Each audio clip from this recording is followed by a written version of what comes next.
స్నేహంలో గౌరవం, రెస్పెక్ట్, మంచి మర్యాద, ఇలాంటి స్నేహం అది అవసరమైనది దేవుడు చెప్పాడు. దేవునికి స్తోత్రం కలుగును గాక. హల్లెలూయా, హల్లెలూయా. చూడండి, యోహాను సువార్త 15వ అధ్యాయం 13వ వచనం. యోహాను సువార్త 15వ అధ్యాయం 13వ వచనం. తన స్నేహితుల కొరకు ఒక విలువైన మాట చెప్పాడు. యేసయ్య చెప్పాడు ఇది. తన స్నేహితుల కొరకు తన ప్రాణము పెట్టువాని కంటే ఎక్కువైన ప్రేమ గల స్నేహితుడు ఎవడు లేడు. నా మాటలు చెప్పాలంటే ఎలాంటి స్నేహం అంటది? ప్రాణం పెట్టే స్నేహం. ఈ రోజుల్లో అలాంటి స్నేహానికి అర్థం లేకుండా పోయింది. కేవలం 4 ముక్కలు ఎక్కువ తిన్నాడని వాడిని గొడవ పెట్టి చంపేసిన స్నేహం అది. ఈరోజు స్నేహం అంతా స్వార్థపూరితమైన స్నేహం అయిపోయింది.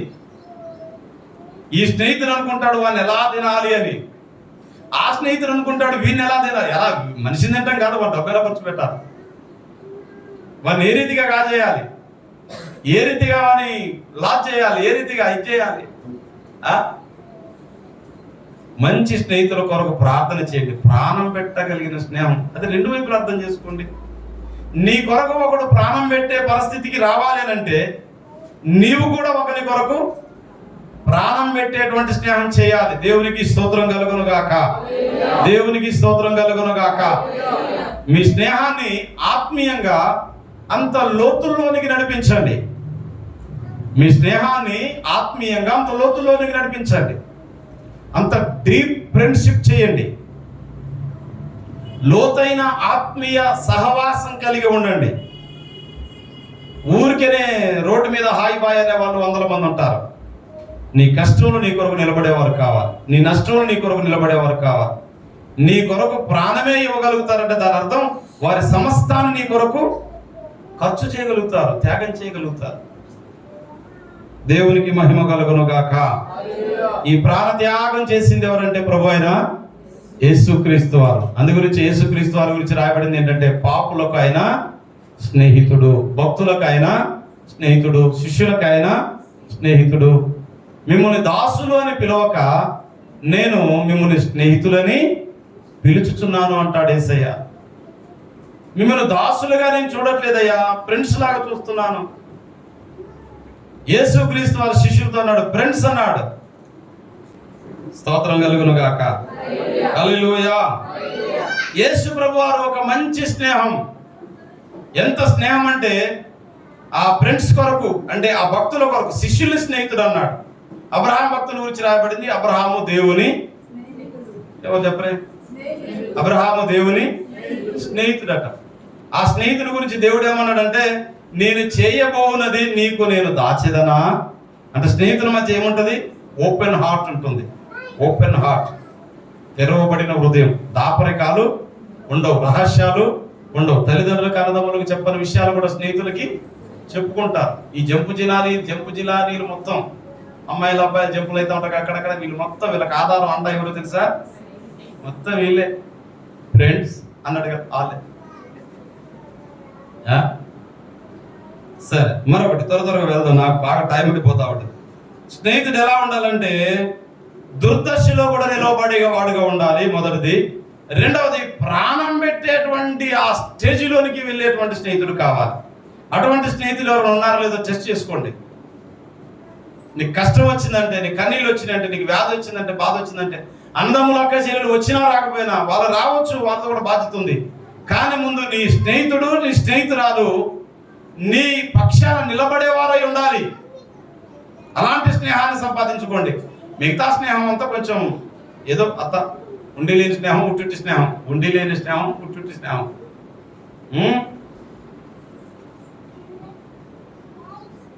సామెతల గ్రంథం 27వ అధ్యాయం 9వ వచనం.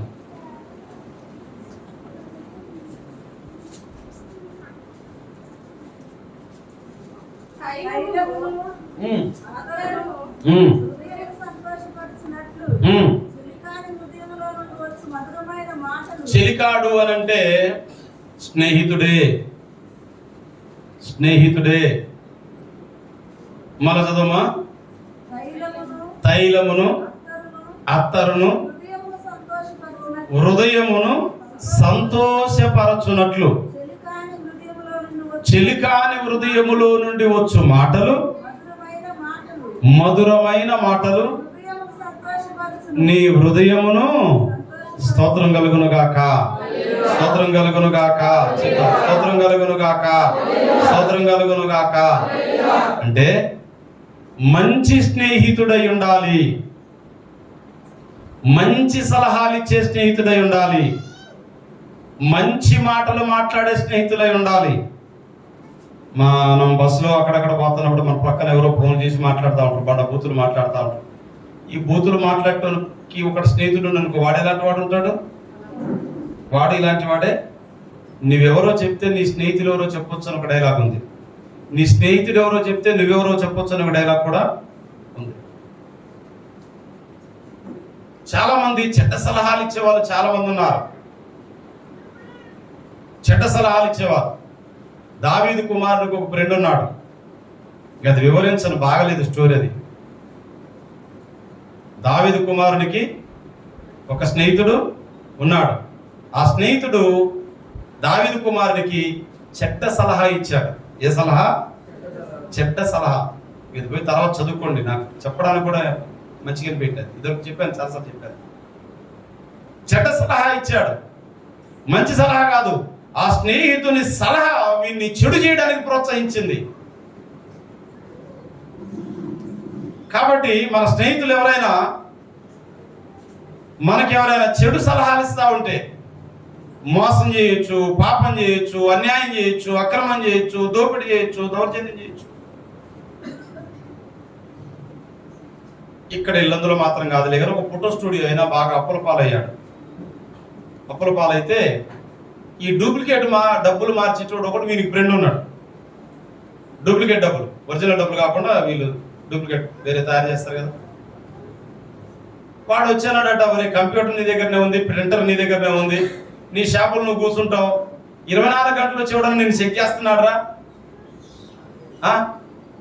నువ్వు చేయొచ్చు కదా ప్రింటింగు, నువ్వు కొద్దిగా గుంటలకి వెళ్ళి బయట వచ్చి తగ్గించేయి, తర్వాత మనం మంచిగా ఉండు అని అంటే వాడు చెడు సలహా తీసుకున్నాడు. నిజమే కదా అని చెడు సలహా తీసుకొని వాడి దగ్గర ఉన్నటువంటి ఆ కలర్ ప్రింట్లో, ఆ ప్రింటర్స్లో వాడు డబ్బులు ప్రింట్ చేయడం మొదలుపెట్టాడు.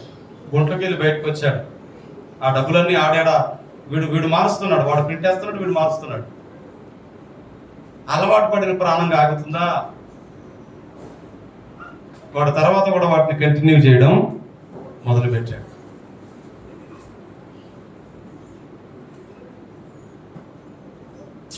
ఏదో ఒక రోజు ఏదో ఒక రీతిగా చెడు అనేది బయట మాత్రం పడుతుంది. భూమి మీద బయట పడుతుంది, ఒకళ్ళు ఇక్కడ వేసేది అక్కడ పడుతుంది. కానీ అక్కడ దానికంటే ముందు ఇక్కడ కూడా బయట పడుతుంది. ఆ డబ్బులు మార్చే కాడ వాడు దొరికాడు. వాళ్ళు పట్టుకున్నారు పోలీసులు. డబ్బులు పట్టుకొని పోతున్నాడు. పోలీసులు ఎక్కడో చెక్కింగ్ పెట్టారు. వీడు ఉండని తెలియదు. టక్కన అందులో ఇరుక్కుపోయాడు. చుట్టూ బండ్లు ఉన్నాయి, వీడు పారిపోవడానికి లేదు. గొప్పను పట్టుకున్నారు. చూస్తే వాళ్ళ బండ్లు డబ్బులు ఉన్నాయి. వాటిని గమనిస్తే ఇవి ఒరిజినల్ కావు. వాడిని లోపల పెట్టి గట్టిగా తన్నారు. ఎక్కడ ఏంది అంటే వాళ్ళని ఫోటో స్టూడియోలో పెట్టేస్తున్నాడు అన్నాడు. ఈ ఫోటో స్టూడియోడు కష్టాల్లో ఉన్నాడు, పర్వాలేదు. ఈ కష్టంలో ఉన్నప్పుడు ఆ స్నేహితుడు ఏం చేయాలి? వాడు దొంగతనం మానేసి, వాడు పాడు పని మానేసి, వాడు కష్టపడి సంపాదించి స్నేహితుడికి ఏమైనా సాయం చేసి ఈ అప్పులకి వెళ్ళి బయటికి రారని చెప్పాలి. కానీ వీడికి చెడ్డ సలహా ఇచ్చాడు వాడు. ఈ సలహాని వీడు ఫాలో అయ్యాడు. వాడు కలిసి దాన్ని కొనసాగిస్తున్నాడు. ఇప్పుడు ఇద్దరు కలిసి ఊసలు లెక్క పెడుతున్నారు జైల్లో. అందుకే వాక్యం చెప్తా ఉంది, నీకున్న స్నేహితుడు స్నేహితురాలు వారు మంచి ఆలోచన, ఆత్మ సంబంధమైన ఆలోచన, చట్టానికి లోబడిన ఆలోచన, కుటుంబ గౌరవానికి లోబడిన ఆలోచన, నువ్వున్న సంఘానికి సంఘ క్రమానికి లోబడిన ఆలోచన, నువ్వు కలిగి ఉన్న కుటుంబానికి, నీ తండ్రికి, నీ తల్లికి, నీ పిల్లలకు అగౌరవం తేనటువంటి ఆలోచనలు. ఇలా కొంతమంది పిల్లలు ఎలా ఉన్నారంటే, మా డాడీని నేను బెదిరించిండ్రా, మనం డాడీని బెదిరియకపోతే డాడీ పెత్తనం పెరిగిపోతుందిరా, డాడీ డౌన్ డూమ్ అంటున్నాడు రా, మా మమ్మీని బెదిరించిండ్రా, లేకపోతే నేను పారిపోతా చచ్చిపోతానని చెప్పినరా నేను. అప్పటి నుంచి మా వాళ్ళు సైలెంట్ అయిపోయారా. డబ్బులు అడిగితే డబ్బులు ఇస్తున్నారా. ఆ ఆలోచన మీద యవనస్తుడు వీడే అనుకుంటున్నాడు, అవును మా డాడీ ఎప్పుడు నన్ను గద్దిస్తున్నాడు, లేటుకు లేస్తాను అంటున్నాడు, అదంటున్నాడు ఇదంటున్నాడు. ఈ పనికి మాలిన సలహాలు తీసుకునే యవనస్తులు కానీ, వృద్ధులు కానీ, పెద్దలు కానీ పాడైపోతారు తప్ప బాబుగారు. అందుకే వాక్యం చెప్తా ఉంది, ఏమని చెప్తా ఉంది? దేవునికి స్తోత్రం కలుగును గాక. మరలా చదువమ్మా. తైలమును, అత్తరంటే అత్తరంటే ఇంగ్లీషులో చెప్తారు సెంటు. అదే మరి కొన్ని పదాలు. ఇప్పుడు రైలు ఏమంటారు తెలుగులో? దోమ శటక వాహనం అంట. టీన్ ఏమంటారు తెలుగులో? అట్లా కొన్ని తెలుగు మనకు తెలియవు కాబట్టి అత్తర్ అనే దానికంటే మనకు సెంట్ అనేది బాగా ప్రాచుర్యం పొందిన పదం. అది సెంట్ చూడండి, ఎవరో ఒక్కరిద్దరు కాదనుకుంటారు కానీ సెంటు సువాసన మనకి ఆనందాన్ని ఇస్తుంది. కొంతమంది సెంటు కొట్టంది బయటికి వెళ్ళరు. ఏమండి, ఏమున్నా లేకపోయినా ఆ సెంటు 2 రకాలకు పనిచేస్తుంది. ఒకటేమో మనకు మంచి స్మెల్ని ఇస్తుంది, ఇతరులు మంచి స్మెల్ ఇస్తుంది. మనం స్నానం చేసినా చేయకపోయినా కంపు వాసన పక్కోడికి తెలవకుండా. సరే, సెంటు మనకు ఆనందాన్ని ఇస్తుంది. తైలం, రకరకాల తైలాలు ఉన్నాయి. రకరకాల తైలం అంటే నూనె. ఏ కూరన్నా ఆ కూరలో మసాలా వేసినా వేయకపోయినా, ఆ కూరలో గసాల వేసినా వేయకపోయినా, ఆ కూరలో కొత్తిమీర, పుదీనా, మెంతుకూర ఇలాంటివి వేసినా వేయకపోయినా, నూనె వేయకుండా వండే కూర ఏదైనా ఉంటే నాకు చెప్పండి. ఉన్నారు అందరు ఇక్కడ? అక్కలారా, మీరే కదా వండేది. పురుషులు కూడా వండుతారు కానీ ఒక్కరిద్దరు. అక్కలారా, నూనె వేయకుండా వండే కూర. కొంతమంది అయితే నూనె జుర్రుతారు. మామూలుగా నూనె కాదు, కూర వండితే మొత్తం కనపడాలా, ఎసరు పోసినట్టే పోస్తారు. నూనెలు ఎక్కువ నూనె వాడకండి, ప్రమాదం. కొలెస్ట్రాల్ పెరుగుతుంది, గుండె ప్రాబ్లం వస్తుంది, తొందరగా చచ్చిపోతారు. సావక ముందు హాస్పిటల్లో పెట్టి మీ ఇంట్లో డబ్బులను నాశనం చేసుకుంటారు. ఆయిల్ తక్కువ వాడటం చాలా మంచిది. నూనె, అభిషేకించే నూనె ఉంది, దీపాలు వెలిగించే నూనె ఉంది, దివిటీలు వెలిగించే నూనె ఉంది. ఆ రోజుల్లో ఇంట్లో కిరోసిన్ అయిపోయిందంటే బాధ, పక్కింటికి పోయి అప్పు తెచ్చుకునేది. నూనె వచ్చి దీపం వెలగ్గానే అమ్మయ్య వెలుగు వచ్చింది, ఆనందం తెచ్చింది. ఇప్పుడు కిరోసిన్ వాల్యూ తెలియట్లే. ఒకప్పుడు కిరోసిన్, మా నాన్నగారు బొగ్గు బాయిలో పనిచేశారు కదా, లోపల కరెంటు లేదు. వారికి ఒక కాగడ ఉండేది, దివిటి కాగడ. ఆ కాగడ వెలిగించుకొని వారు అండర్ గ్రౌండ్కి వెళ్ళేది. ఆ సార్లను రిక్వెస్ట్ చేసి రావడానికి ఆ కాగడ సైకిల్ కట్టుకొని ఆ వెలుగులో వీళ్ళు వచ్చేది. నూనె అనేక రకాల దానికి అవసరమైంది, ఆధారమైంది. స్తోత్రం కలుగును గాక. నూనె మనకు ఆనందాన్ని ఇచ్చేది ఓన్లీ ఒంటికి తినడానికే కాదు. ఒంటికి రాసే నూనెలు ఉన్నాయి, తలకి రాసే నూనెలు ఉన్నాయి, పిల్లలకు రాసే నూనెలు ఉన్నాయి. ఏమండి, మనకి ఆనందాన్ని ఇచ్చేవి నూనె, అదే రీతిగా సెంటు. ఈ రెండు ఏ రీతిగా మన హృదయాన్ని ఆనందింపజేస్తున్నాయో, మంచి స్నేహితుడు, స్నేహితురాలు నీకెప్పుడు మంచి విషయాలలో ఆనందాన్ని కలిగిస్తారు. గుర్తుపెట్టుకోండి, వాళ్ళు మంచి స్నేహితులు. కొంచెం అందరు ఇక్కడ ఉన్నారా? అంటే కానీ మర్చిపోయారు అన్నమాట, మేము ఎన్నే ఉన్నామని సంగతి. సరే, ఇంకో పాయింట్కి వెళ్దాం.